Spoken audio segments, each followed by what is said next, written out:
증시 대담 시간입니다. 간밤에 미증시는 잠시 소강 상태를 보였습니다. 우리 증시도 전일 2,700을 강하게 지난주에 돌파하고 나서 숨 고르기에 들어간 것으로 보이는데요.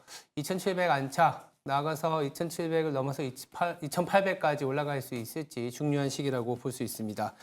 추가 상승 모멘텀과 업종 전략 이분 모시고 자세히 챙겨보도록 하겠습니다. 황유현 신한투자증권 영업부 PB팀장 나와 있습니다. 안녕하세요. 네, 안녕하십니까. 네. 어제 제가 기사를 봤는데요. 네. 3,000p 얘기도 나오더라고요. 네. 뭐 300포인트밖에 안 남았기 때문에 뭐 불가능한 것은 아니다. 네. 이렇게 보면서도 또 그동안 또 올라온 또 상승분이 있기 때문에 약간의 좀 부담 요인도 있다. 이렇게 보시는 분들도 네. 계십니다. 3,000p 뭐 가면 좋겠지만 당장 2,800까지 가기 위한 또 여정이 필요한데 어떻게 보세요? 좀 조건이 있을 것 같아요. 네. 뭐 아시겠지만 지수 상승, 특히나 이제 우리나라 증시에서 네. 지수 상승을 위해서는 외국인 매수가 반드시 들어와야 됩니다. 아직까지는 그렇죠. 한국 주시장에는 외국인들이 이제 지수를 만든다라는 그런 뭐 명제라고 해야 될까요? 그런 부분들이 아직까지는 계속 이어져 가고 있기 때문에 이런 부분에 있어서는 외국인의 매수세를 봐야 되는데 사실 작년 말부터 올해까지 들어왔던 외국인들의 매수세가 좀 심상치 사실 않습니다. 최근 한 달 동안 외국인들이 3조 이상을 또 샀고요.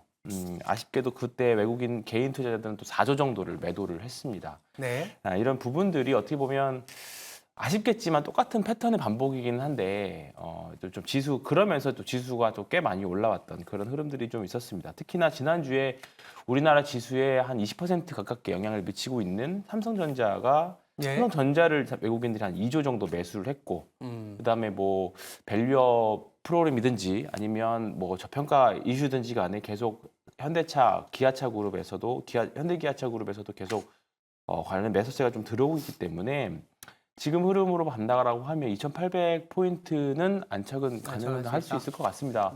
얼마나 더 갈지 또 지수가 얼마큼 더 올라갈지까지는 사실 잘은 모르겠어요. 잘은 모르겠지만 사실 하반기로 가면 갈수록 반도체 업황, 전통 반도체 업황 개선과 또 앞에서 이끌고 있는 HBM, 뭐 AI와 관련된 섹터들이 조금 더 이끌어줄 수 있다고 생각하고 있고요.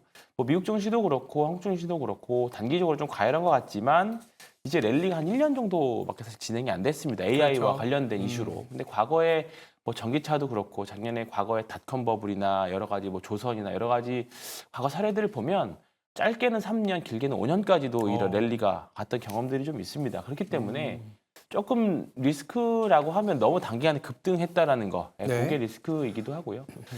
이제 그 부분이 리스크고 이제 변동성일 건데 지금 사실 다들 단기간에 너무 많이 올라오고 최근 2년 동안에 주가가 어려웠고 또 이제 공포들도 많이 몇 번 겪었기 때문에 이제 주식 자체에 대한 막연한 좀 공포심들을 좀 많이 가지고 계신 것 같아요. 저는. 네. 근데 일단은 미국도 그렇고 한국도 그렇고 실적 개선도 나오고 있는 상태 그리고 금리에 대한 변동성들이 좀 있긴 하겠습니다만 이제 비둘기적인 신호들이 계속 나오고 있기 때문에 너무 겁먹으실 필요는 없을 것 같아요. 다만 이제 어제 같은 시장 보면 사실 예. 진짜 어려웠거든요. 지수는 뭐 큰 변동은 없는데 하락 종목 수가 더 많다 보니까 맞죠, 예. 일부 종목으로 쏠림 현상들이 나오는 그런 현상입니다. 사실 4월 달에 이제 나올 수 있는 뭐 하이닉스나 삼성전자 잠정 실적 그리고 뭐 대외적인 모멘텀들이 사실 뭐 특별하게 그때 그 전까지는 특별한 모멘텀들이 없기 때문에 어제 같은 시장이 언제든지는 나올 수 있을 것 같아요. 다만 이제 포트폴리오 관리, 정말로 이제 계좌 관리가 좀 중요할 때인 것 같습니다. 종목보다. 그래서 지금은 그 계좌 관리와 리스크 관리에 잘 신경 써서 대응하신다라고 하면 그래도 여전히 저는 아직은 해볼 만한 증시가 지속되고 있다 이렇게 말씀드리겠습니다. 해볼 만한 증시 뭐 2,800까지 가고 3,000까지 가려면 결국은 또 이익이죠. 네. 이익이고 조금 이른감이 없지 않아 있습니다만 3월 말이게 되면 이제 연간 실적 보고서들이 이제 정리가 되고 네. 1분기도 아마 기업들은 자체적으로 이제 정리가 돼서 4월 들어서는 프리 어닝 시즌 그리고 네. 실적 시즌이 본격화됩니다. 최근에 이 우리나라 증시를 좀 어떻게 보면 더 좋게 볼 수 있는 내용들은 이익이 이렇게 뭐랄까 크게 돌고 있다고 해야 되나? 네. 이익 전망들이 조금씩 상향 조정되고 맞습니다. 있거든요. 주로 네. 이제 반도체 위주이긴 맞습니다. 하지만 반도체도 있지만 다른 또 업종들도 맞습니다. 있습니다. 그래서 최근에 실적의 분위기 그리고 반도체를 더 봐야 되는지 아니면 또 추가적으로 실적이 개선될 것으로 보이는 업종들 한번 짚어주시겠어요? 일단 반도체를 빼놓고 말씀드릴 사실 없을 것 같아요. 올 한 해는 처음부터 끝까지 반도체 이야기밖에 사실 할 수 지겨우시더라도. 예, 왜냐하면 모든 투자자들이 그쪽 관점을 바라보고 있고 그렇죠. 말씀하셨던 것대로 실적 개선이 가장 어떻게 보면 명확하게 또 미래에 대한 밸류에이션 확장까지 생각해 볼 수 있는 게 이제 전통 반도체와 HB를 가지고 있는 사실 3사들인 거죠. 우리나라의 하이닉스와 삼성전자 그리고 미국의 인텔 아니 마이크론이 이제 그 3사인데 이 회사들이 결국 계속 올 연말까지 또는 내년까지도 개선할 수 있습니다. 다만 이제 주가 고점과 실적 고점은 분명히 다른 얘기긴 하겠습니다만 일단은 그 돌아서 나가는 턴어라운드에 나가는 어떻게 보면 이제 초입은 지난 것 같고 이제 무릎 정도까지 온 것 같은데 제 생각으로는 과연 얼마까지 올라갈지는 모르겠습니다만 이런 부분에서는 이익률이 개선되는 부분들이 계속 보이기 때문에 그리고 계속 이제 글로벌 증시를 이끌고 있는 엔비디아의 영업이익률이라던가 그 제품단의 그 계속 시장 점유율들이 아직까지는 꺾일 기세가 보이진 않죠. 예, 이런 부분들에서 조금 노이즈가 발생할 때까지는 이런 흐름이 좀 지속될 수는 있을 것 같다 그런 게 좀 들고 있고요.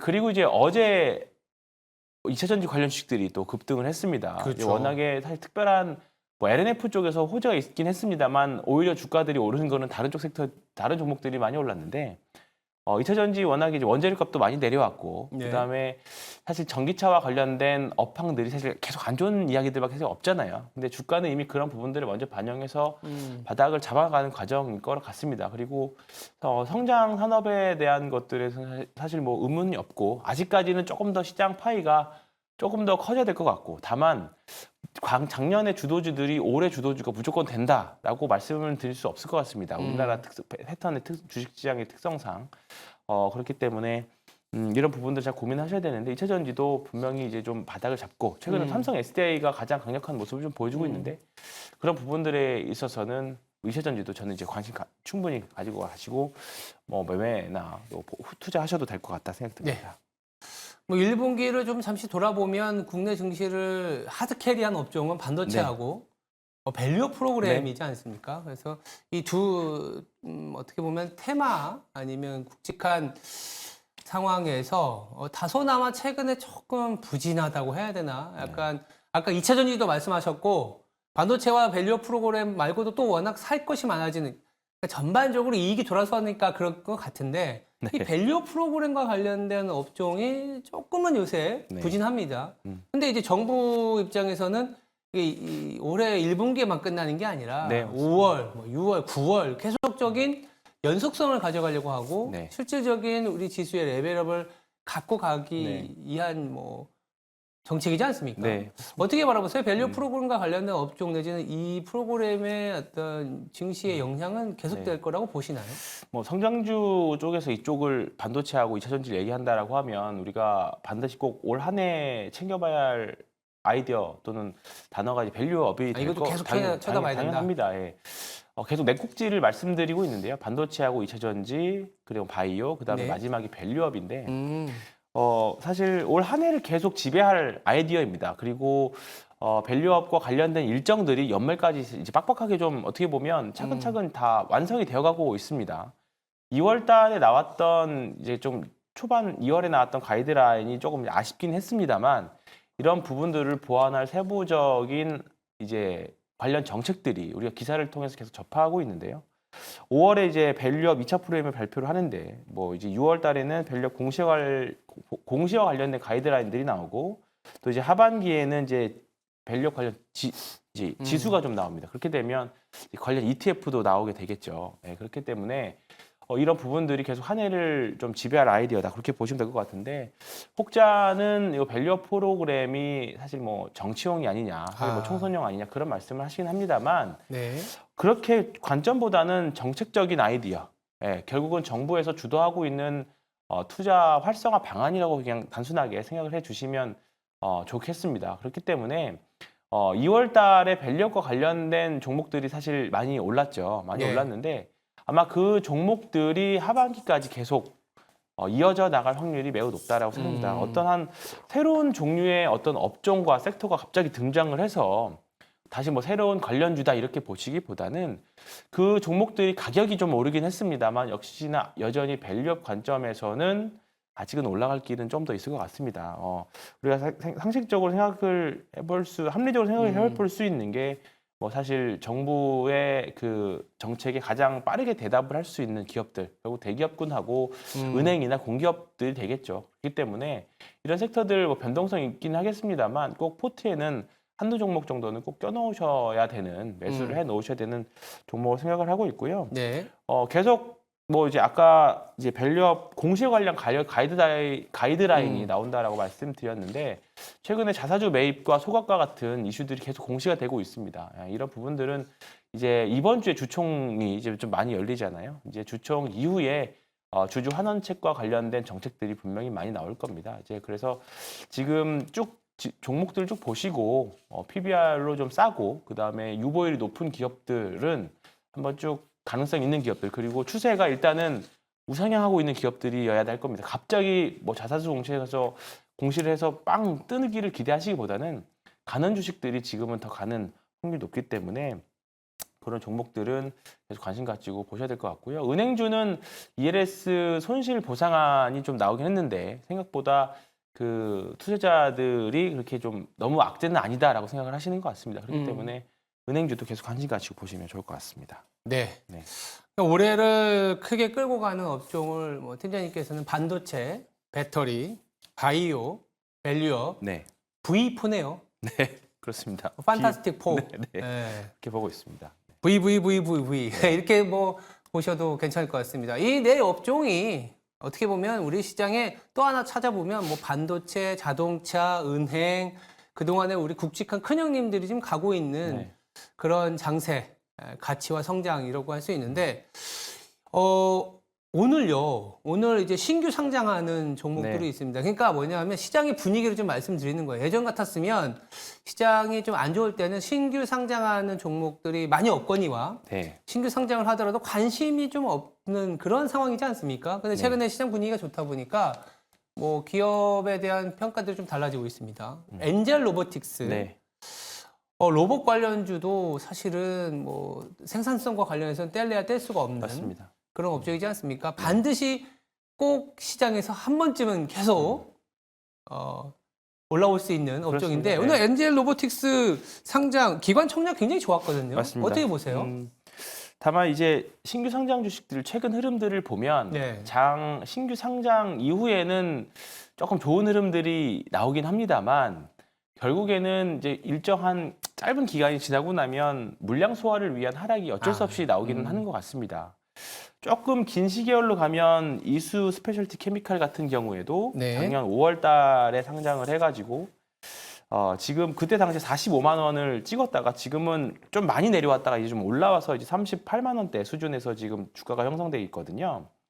그리고 최근에 이제 상장한 APR, 피부 미용 의료기기 보면 사실 전형적인 신규 상장주의 흐름을 사실 좀 보여주고는 있습니다. 저도 신규 매수할 시점을 언제로 봐야 되는지 고민을 좀 많이 하고 있는 종목 중에 하나인데, 어쩔 수 없이 신규 상장 주식들은 그 관련된 뭐 펀드라던가 그다음에 개인 투자자분들의 전략도 그렇고, 일단은 상장 초반에 좀 상승이 좀 많이 나오게 되면 일단 차익 실현을 하자, 그런 분위기가 사실 요즘에 트렌드이긴 합니다. 어떻게 오늘 엔젤 로보틱스가 어떻게 주가 흐름을 볼 수 있지는 모르겠지만, 그리고 사실 좀 과거에 그 차트 패턴들이 없기 때문에 사실 뭐 차트 분석하기도 사실 좀 쉽지는 않습니다. 단순하게 오늘 매매만 하신다라고 하면 호가창에 수급만 보고 사실 매매를 하셔야 되는데, 그 부분이 사실 매우 어려운 부분들이기도 하고요.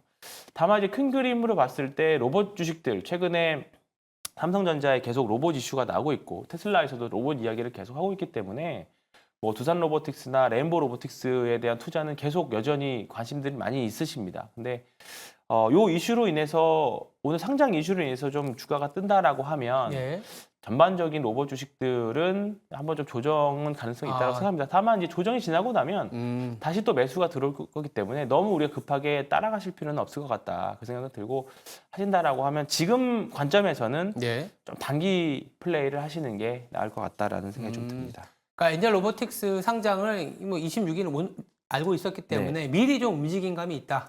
로봇주들이. 다만 오늘 사실 그 분위기가 나쁘지 않고 기관 청약도 좋았기 때문에 소위 말하는 따따블이 나오고, 단기적으로는 매물출에 그리고 라고 물량들이 이제 1개월, 3개월, 맞습니다. 6개월 계속 나오기 때문에 긴 시각에서는 뭐 엔젤 로보틱스 자체는 뭐 쳐다보자라는 건데 근데 이제 오늘의 변동성, 뭐 세론이라든지 이런 부분들 지나고 나서도 네. 로봇에 대한 관심은 좀 있으실 것 같아요. 그렇습니다. 뭐 좀 네.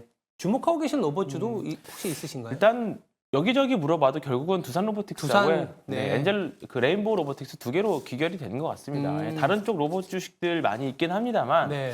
사실 이익에 대한 성장성이라던가 담보라던가 그다음에 로봇 주식들이 하고 있는 그 사업 영역들이 네. 좀 너무 작은 부분들이 많아요. 음. 근데 이제 두산 로보틱스나 레인보우 로보틱스 같은 경우에는 삼성전자의 투자도 있고 예. 그다음에 뭐 대규모 우리가 이제 생산 공정에 들어간 로봇들이기 때문에 좀 중장기적으로 편하게 가시려면 이쪽에서 매매를 하시는 게 낫지 않을까 생각이 예. 듭니다. 두산 로보틱스, 레인보우 네. 로보틱스 이렇게까지 말씀 주셨습니다.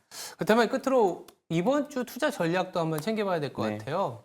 네. 어떻게 가져가야 될까요? 어제 같은 시장도 오늘도 반복되지 않을까 싶습니다. 어제 참 약간 예, 종목별로 맞습니다. 이게 선순환 예. 되는 어제 사실 재미있었던 시장은 아니었어요. 어제 삼천당 제약이 이제 상한가하면서 특히나 제약바이오 제약주. 섹터들이 어제는 좀 전반적인 좋은 흐름들을 좀 보여줬었고 네. 어제는 이제 또 2차 전지가 좀 좋았었죠. 근데 그에 그렇죠. 반해서 반도체나 밸류업들은 또 재미없었던 하루였는데 아마 오늘이나 내일 정도에서 또 분위기가 또 바뀌지 않을까 싶습니다. 뭐 미국 시장도 큰 악재도 없는 상황이고 계속 순환매가 될 수 있기 때문에 오늘은 사실 좀 어제 좀 많이 밀렸었던 반도체들의 반등 사실 좀 기대해 보는 상황이고요. 네.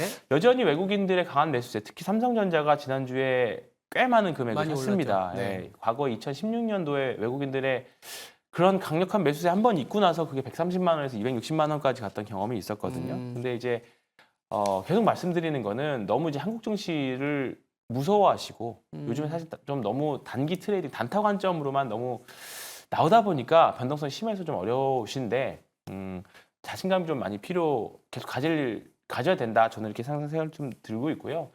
뭐 너무 이 네 가지 섹터 너무 지겹다라고 하시면 네. 최근에 수주 이슈 나오고 있는 조선이나 조선방산. 네, 그다음에 방산 쪽도 관심 가지고 보시면 좋을 것 같습니다. 그러니까 이제 그 개인 투자자분들은 이게 뒤늦게나마 이게 2,700에 내가 꼭지 잡는 거 아닌가? 네, 그렇죠. 네. 그러니까 거꾸로 미국 증시는 많이 올라도 물려도 좀 기다리면 뭐 올라온다. 가겠지 뭐 이런 네. 기대감이 좀 있는데 그동안 우리나라가 박스피라는 오명에서 살피 못했기 때문이잖아요. 맞습니다. 뭐 계속 그래도 시장 2,800 넘어갈 수 네. 있다 이렇게 다시 말씀 주시는 거죠? 아직까지는 저는 일단은 계속 말씀드리는 게 금리 인상 1회 하기 전까지 그러면 연준이 금리 인하 일단 할 때까지는 해볼 만하다라는 관점을 계속 말씀드리겠습니다. 그러니까 이제 금리 인상을 한다라는 얘기는 야, 지금 올해 네. 금리 인하한다는데 무슨 금리 인상이야 이게 아니라 네. 연준이 지금 시장을 또 쳐다보고 금리 인하하고 다시 경기가 좋아서 금리 인상하는 네. 2년, 3년의 사이클을 네. 보시는 거죠. 네. 그러니까 그만큼 굉장히 좋게 보신다. 네. 네, 이렇게 보겠습니다. 알겠습니다. 지금까지 굉장히 시장을 좀 자신감 있게 바라보자. 그리고 V4라고 좀 기억해 주시면 될 것 같아요. 반도체, 배터리, 바이오, 밸류 프로그램. 이 네 개의 섹터가 아마 시장을 더 끌고 가지 않을까 생각이 듭니다. 황유연 신한투자증권 영업부 PB팀장이었습니다. 감사합니다. 네, 고맙습니다.